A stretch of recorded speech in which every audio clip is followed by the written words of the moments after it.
안녕하세요. 오늘은 챕터 48 취소 신청하겠습니다. 취소 신청이 이게 여러분들 심판이니까 심판 목차대로 이제 정리를 하면 되는 건데, 보시면 위치 정리를 하고 그 다음에 방식 심사 한 다음에 우리가 적법성 심사를 하고 그 다음에 본안 심사를 하는 거잖아요. 그죠? 방적본 방식 심사, 적법성 심사, 본안 심사를 하고 그 다음에 여기는 어떻게 심리가 이루어지는지 여기 일반론인 거고, 그죠? 일반론이 있는 거고, 그 다음에 종류가 어떻게 되는 건지, 종류가 두 가지로 종류가 되잖아요. 심판 청구인의 취하에 의해서 종류가 되는 거고, 결정에 의해서도 종류가 되는 거고, 그죠? 요거 그냥 일반론인 거고, 그죠? 그 다음에 부수적인 심판 절차에서 여기 준용을 하거든요. 이거 그냥 일반론이니까 뭐 증거조사, 증거보존, 뭐 참가, 뭐 이런 거 준용을 하니까 읽어보시면 되는 거고, 우리가 2차 할 때는 쟁점별로 그 정리를 해야 되는 거잖아요. 일반론은 여러분들 한번 읽어보시면 되는 거고, 의취지부터 볼게요. 의취지, 여기 의취지에서 여기 나오는 그 중요한 것들이 다 있거든요. 보시면 누구든지, 이거 중요한 거예요. 누구든지 이제 취소 신청을 청구할 수 있다. 이게 중요한 거예요. 그러니까 보통 그 회사에서는 예를 들어서 삼성전자가 있어요. 삼성전자의 특허에 대해 가지고 이 취소 신청을 하고 싶어 해요. 아시겠죠? 근데 삼성전자에 대해서 취소 신청을 하고 싶어 하는 회사가 예를 들어서 뭐 LG전자예요. LG전자 이름으로 취소 신청 안 하고요. 그냥 보통 아무개 이름으로 취소 신청하거든요. 아시겠죠? 그거 왜 그런 거예요? 누구든지 취소 신청할 수 있으니까, 누가 이 삼성전자 특허에 대해 가지고 취소 신청한 건지 숨기려고 이렇게 아무개 이름으로 이제 취소 신청을 많이 해요. 아시겠죠? 이거 누구든지, 제가 여러분들 이거 기억하라고 그 설명해 드린 거고, 그 다음에 여기 기간도 읽어봐 주세요. 이게 우리가 취소 신청이라는 게 그 신속하게 우리가 이제 특허를 검증하는 이제 제도인 건데, 신속성의 의미가 있는 거잖아요. 신속성. 그러니까 신속성의 의미가 있는 거니까 이 기간을 한도 끝도 없이 주면 이게 권리가 불안정해지는 것만 있지, 이게 그 신속성이 떨어지고 불안정성만 높아져요. 그러니까 어느 정도 이제 그 기간을 컷을 해야 되는 거예요. 그거를 언제로 하냐? 등록 공고 이후 6개월, 이 기간 지나면 이제 무효 심판 청구해야 되는 거예요. 무효 심판은 조금 헤비해가지고 이 절차가 좀 무거워가지고 취소 신청 많이 해요, 보통. 아시겠죠? 그 다음에 이 취소 사유도 우리 여러분들이 한번 이제 잘 익혀 두셔야 되는 거고, 그 다음에 여기 취지가 판례가 설치한 취지가 있으니까 이거대로 답안지 써주는 건데, 봐봐요. 그러니까 결국에는 신속하게 특허 검증하는 거, 누구라도 여기에 의미가 있는 거예요. 하자 특허가 발생하는 거는 이게 그 산업계에서 안 좋은 거거든요. 그러니까 이걸 하자 특허를 최대한 억제를 시켜놔야 우리가 산업계가 잘 돌아가는 거예요. 그러니까 여러분들이 누구든지 그 자신 있는 사람이라면 와가지고 여기서 정보를 제공해 주세요. 그러면 다시 심사를 한번 해보겠습니다. 요게 이제 취지예요. 됐죠? 그 다음에 방식 심사, 여러분 행대 수방 해가지고 방식 심사를 하는 거고, 그 다음에 여기 그 취소 신청서 보정을 하는 거 있잖아요. 요거는 이제 뒤에서 할게요. 그 다음에 적법성 심사, 요것도 마찬가지로 뭐 기간 도과하거나 뭐 예를 들어서 뭐 여러 가지 뭐 소멸한 특허에 대해 가지고 보시면 소멸 후에는 취소 신청을 할 수 없다. 뭐 기간이 도과하거나 이런 거에 대해 가지고 우리가 이제 적법성 심사를 해요. 됐죠? 여정각하. 장래를 향해 소멸한 경우는 빼고 요거 알고 계시면 되는 거고, 그 다음에 요거 취소 사유 있잖아요. 취소 사유가 여러분들 이제 법조문에 나와 있잖아요. 신규성, 진보성인데 뭘 근거로 하는 거냐면 29조 1항 2호를 근거로 하는 거예요. 그러니까 29조 2항 1호가 있고 29조 2항 2호가 있잖아요. 여기 1호가 있고 2호가 있잖아요. 요거는 왜 뺐냐? 요것만 왜 기준으로 하냐면, 우리가 취소 신청의 취지가 신속하게 하자 특허를 이제 걸러내는 거잖아요. 그죠? 그러니까 여기 보시면 특허 출원 전에 국내외에 공지되었거나 공연 실시된 발명에 대해서는 이것까지 취소 사유를 하면, 이게 실질적으로 출원 전에 공지되었거나 공연 실시되었는지 이거를 확인하는 게 더 걸려요. 시간이 더 걸려. 아시겠죠? 근데 예를 들어서 반포대 가능물 게재. 그러니까 예를 들어서 특허 공지된 특허 출원 있잖아요. 그런 거는 반포대 가능물 게재인 건데 그거는 딱 출원이 나와 있잖아요. 그러니까 공개 일자가 나와 있잖아요. 그거는 여러분들 검증 안 해도 되잖아요. 그러니까 검증 안 해도 되니까 요거는 검증에 의해서 절차가 지연되지 않거든요. 그러니까 빨리 취소 여부를 판단할 수 있어요. 29조 1항 2호의 경우에는. 그래서 29조 1항 2호의 신규상 진보성만 우리가 이제 취소 사유를 하는 거고, 그다음 선출원주의, 확대 선출원주의를 이유로 취소 사유를 이제 주장을 할 수 있어요. 근데 여기서 또 중요한 건 뭐냐면, 특허 공보에 게재되고 심사 과정의 거절 이유로 사용된 선행기술, 요거로는 이제 특허 취소를 신청할 수 없거든요. 그러니까 예를 들어서 봐봐요. 이 심사 과정에서 선행기술로 A가 사용되었어요. 아시겠죠? 그러면 취소 신청인이 이 A를 가지고 똑같이 취소 신청을 청구를 하면 안 되는 거예요. 원칙적으로는. 아시겠죠? 왜 그러냐면, 아니 이 취소 신청의 절차는 신속함이 우선인 건데 내가 이미 한 번 심사를 한 거잖아요. 심사관이 이미 심사를 한 번 한 거잖아요. 그거를 다시 제출하면서 취소 신청하는 거는 이거는 그 시간 낭비예요. 그러니까 요거는 안 받아주는 게 원칙이에요. 아시겠죠? 근데 여기서 이제 판례가 나온 게 뭐냐면 요거예요. 이미 심사 과정에서 거절 이유로 통지된 선행기술을 기초로 특허 취소 신청을 할 수 없다고 하더라도 제가 한 말인 거고, 다른 기술과 결합해서 취소 신청은 할 수가 있다. 그러니까 예를 들어서 이거예요. 그러니까 심사 과정에서 사용된 선행기술이 A예요. 그랬을 때 이 A예요. 그러면 심사 과정에서 사용된 선행기술 말고 다른 선행기술로 취소 신청하는 거 된다는 거 아니에요? 그죠? 이거는 법조문에 나온 거고, 판례가 설치한 거 뭐냐면 심사 과정에서 사용된 선행기술이 A인데, 그죠? 그럼 이 심사 과정에서 사용된 이 선행기술 A에다가 B를 더해가지고 요거는 취소 신청할 때 A 플러스 B로 취소 신청해도 된다라는 거예요. 아시겠죠? 그러니까 여러분들 뭔 말인지 아시겠죠? 그러니까 다른 선행기술과 결합해서 진보성이 부정된다는 이유로 특허 취소 신청을 할 수 있다.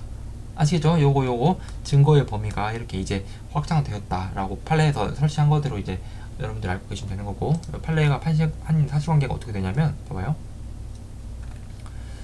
이게 이렇게 돼요. 지금 그 심사 과정에서 사용된 선행기술이 선행발명 1, 5거든요. 아시겠죠? 그 다음에 취소 신청에서 사용된 선행발명이 1 내지 5예요.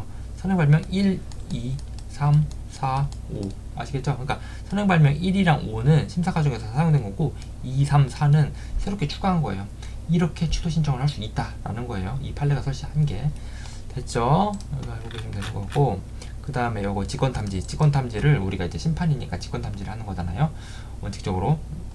그죠? 보시면 심판관은 특허 취소 신청에 관해서 이런 사람이 제출하지 아니한 이유에 대해서도 심리할 수 있다. 다만 신청하지 아니한 청구항에 대해서는 심리할 수 없지만, 그러니까 제출하지 아니한 이유에 대해서 우리가 이제 직권 탐지를 할 수 있단 말이에요, 심판관이.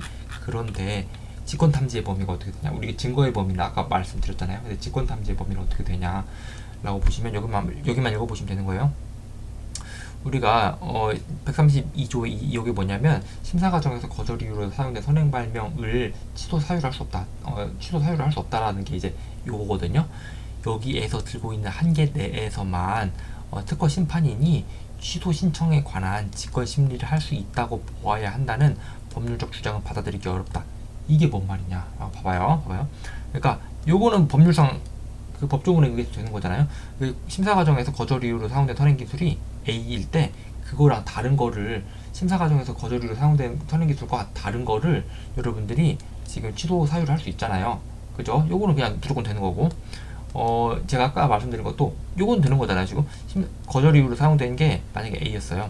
거기다가 B를 더해가지고 이거 된다는 거잖아요. 지금 아시겠죠? 근데 요게 과연 뭐냐? 요게 되냐 이거거든요. 요거 심사 과정에서 거절 이유로 사용된 선행 기술이 A예요. 아시겠죠? 근데 취소 신청인이 신청한 선행 기술이 A예요. 아시겠죠? 이런데 심판관이 여기다가 B를 자기가 직권 탐지를 하는 거예요. 아시겠죠? 그러니까 여기 보시면 심사 과정에서 거절 이유로 사용된 선행 기술이 A이고 취소 신청인이 신청한 선행 발명이 A이면 원래는 안 되는 거잖아요. 원래는 안 되는 건데 심판관이 B를 다른 선행 기술을 선행 발명을 직권 탐지를 하는 거예요. 직권 탐지를 한 다음에 A랑 B를 결합을 해가지고 특허 취소 결정을 할 수 있다라는 게 요 판례인 거예요. 아시겠죠? 여기 좀 말이 어렵거든요. 지금 132조에서 들고 있는 한계 내에서만 직권 탐지를 할 수 있다고 보아야 된다는 법률상 주장을 받아들이기 어렵다라는 게 지금 이 취소 신청인이 신청한 선행 발명 외에 만약에 이제 심사 과정에서 거절 이유로 사용된 선행 발명이 A이고 취소 신청인이 신청한 선행 발명이 A일 때 A 말고 B에 대해서 지금 직권 탐지를 할 수 있고 A랑 B랑 결합을 해서 지금 아까 A랑 B랑 결합해서 특허 취소 결정을 할 수 있다고 했잖아요. A랑 B랑 결합해서 특허 취소 결정을 할 수 있다라는 게 요 판례인 거예요. 아시겠죠? 그리고 제가 이제 좀 저도 아니 이거 맞는 거야? 왜냐면 이 판례의 사실관계는 요거거든요. 이 판례의 사실관계는 요거이고 특허 취소 결정을 했잖아요. 요거는 그러니까 논란의 여지가 없죠. 요거는 이제 당연히 되는 거고 요거는 판례에 의해서 되는 건데 요것도 되냐? 요거 되냐 지금 A이고 A를 똑같이 이제 제출했을 때 B를 직권 탐지해서 결합해서 하는 거 되냐라고 거기 이제 심판원에 물어봤어요. 그러니까 된대요. 아시겠죠? 여러분들도 된다고 알고 계세요. 그러니까 이게 이제 여기 마지막 문장을 한번 제가 여러분들이랑 같이 읽어볼게요.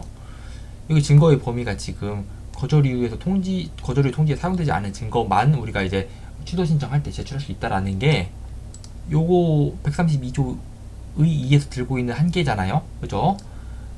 그러면 증거의 범위 내에서만 직권 심리를 해야 된다는 주장. 그러니까 지금 보시면 이 주장이 뭐냐면 여기서 말하고 있는 주장이 뭐냐면 한계에서만 직권 심리를 할 수 있다고 보아야 한다는 주장. 요거잖아요. 요게 뭔 말이냐? 여기까지.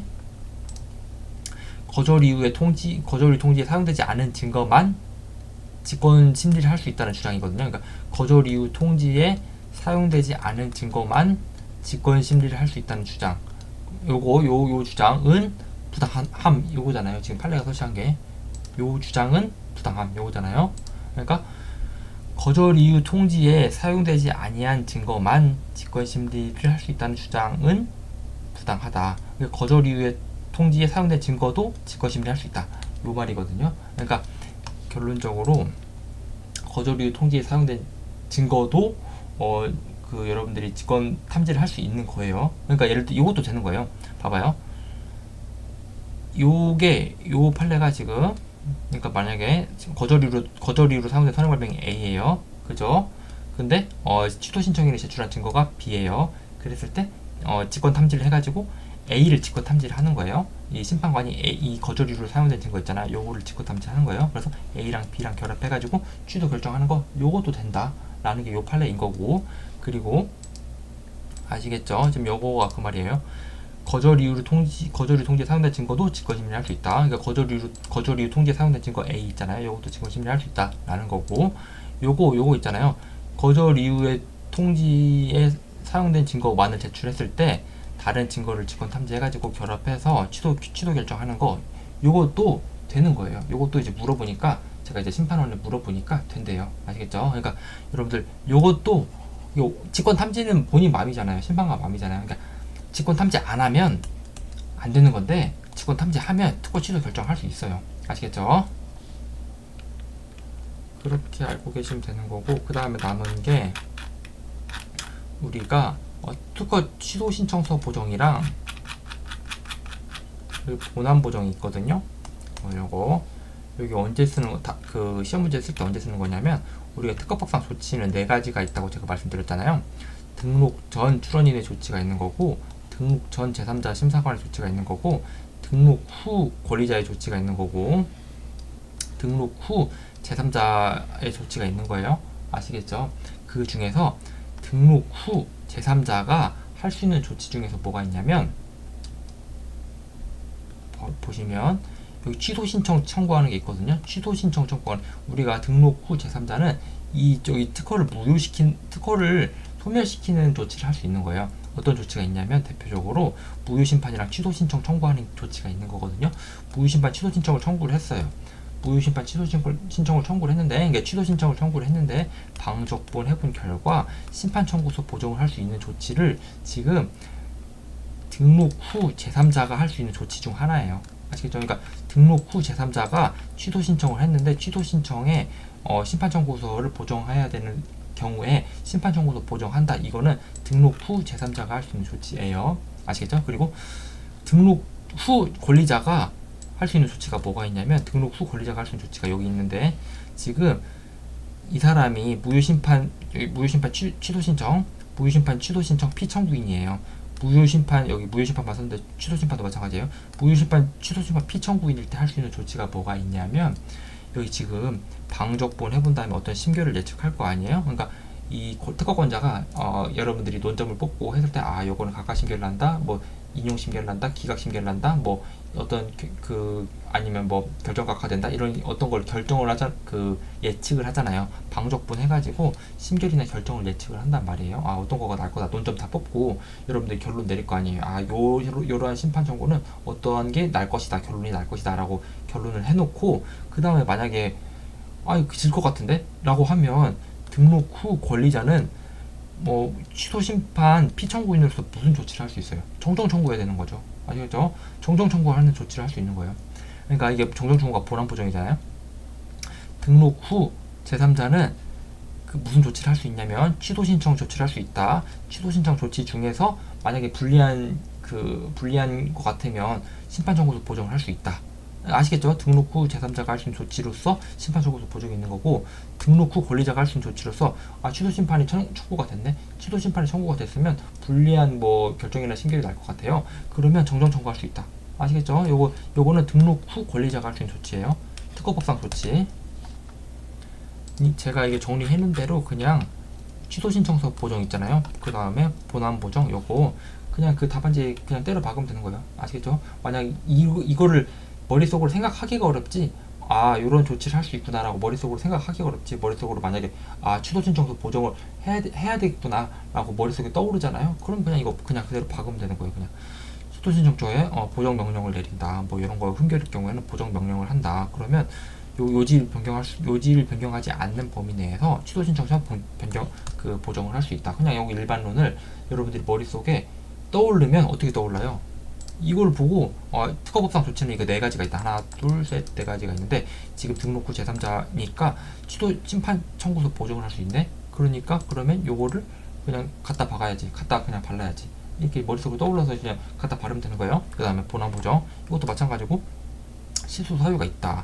취소 사유가 있으면 이럴 때는 특허권자에게 취소 이유를 통지하고 의견 제출 기회를 부여해야 되는 거거든요. 그죠? 여기 의견 제출 기회 부여하는 거, 요거는 강행 규정이고, 뭐 요거 그냥 일반론 판례 있잖아요. 요 판단 방법 들어가지고 형식적으로 의견 제출 기회를 주어지 아니하였다고 실질적으로 이런 기회를 주었다고 볼 수 있으면 절차법상 흥결이 없다. 그냥 요거는 일반론인 거고, 그 다음에 정정 청구를 한다 라는 조치까지 그냥 여러분들이 갖다 바르면 되는 거예요. 아시겠죠? 그러니까 머릿속으로 요거는 정정 청구를 해야 된다라는 거 떠오르기가 어렵지, 만약에 이걸 바탕으로 해가지고 떠오르잖아요. 정정 청구가 있잖아요. 정정 청구가 떠오르면 그냥 취소 신청할 때는 특허권자가 할 수 있는 조치로서 정정 청구가 있다라고 생각이 나면 이거 쭉 그냥 바르면 되는 거예요. 아시겠죠? 여기는 다 일반론이잖아요. 뭐 통지를 하고 의견 제출 기회를 부여를 해야 된다. 이건 강행 규정이다. 뭐 의견 제출 기회는 형식적으로 판단할 게 아니고 실질적으로 판단해야 된다. 이거 다 일반론인 거고, 아무튼 여기 취소 이유를 통지하고 의견 제출 기회를 부여를 하면 여기에 대해서 정정 청구를 할 수 있다 라는 거를 여러분들이 답안지에 딱 쓰면 되는 거예요. 됐죠? 이 정정 청구는 이제 앞단원에서 한 거 대로 이제 공부를 해가지고 논점 뽑아가지고 답안지 쓰면 되는 거고, 됐죠? 우리가 이렇게 해가지고 취소 신청 제도 했어요. 취소 신청 제도는 요거가 옛날에 탑10 판례였으니까 잘 알고 계세요. 증거의 범위랑 직권 탐지의 범위, 요거 아시겠죠?